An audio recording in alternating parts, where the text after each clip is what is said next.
Welcome to County Portal, your simple source for local government services and public records. Let's get started. Getting a letter from the police can be scary. Your mind might immediately jump to the worst-case scenario, but don't panic.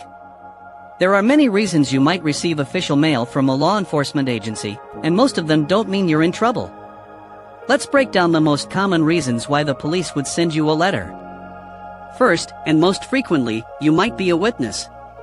If a crime or an accident happened in your neighborhood or near your workplace, the police might be canvassing the area for information. The letter could be a request for you to call them if you saw or heard anything, or it could be a request for any security camera footage you might have. Another very common reason is a traffic violation. This is especially true with the rise of red light cameras and speed cameras. If you've received a ticket in the mail, it will usually include a photo of your vehicle, the license plate, and details about the alleged violation. The letter will give you instructions on how to pay the fine or contest the ticket. You could also receive a letter because you are the victim of a crime. If you previously filed a police report, for a stolen bike or a break-in, for example, this letter could be an update on your case.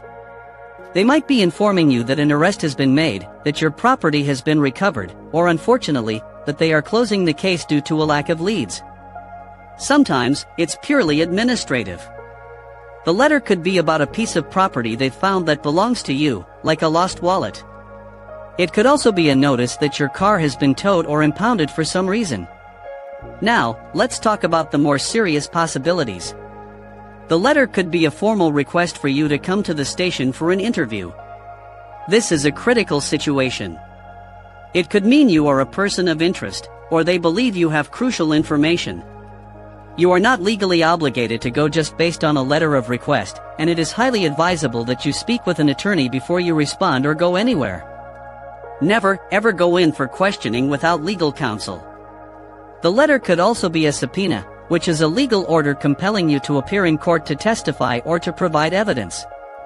A subpoena is not optional, you must comply. Finally, in some rare cases for minor offenses, it could be a notice to appear in court. So, what should you do? Read the letter carefully and completely. Understand exactly what it is asking for. If it is a simple traffic ticket or a request for information as a witness, you can likely handle it yourself.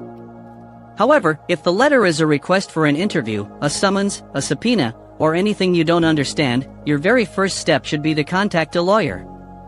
An attorney can protect your rights and advise you on the best course of action.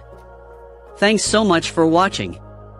If you found this information helpful, please hit the like button and consider subscribing to the channel for more straightforward advice.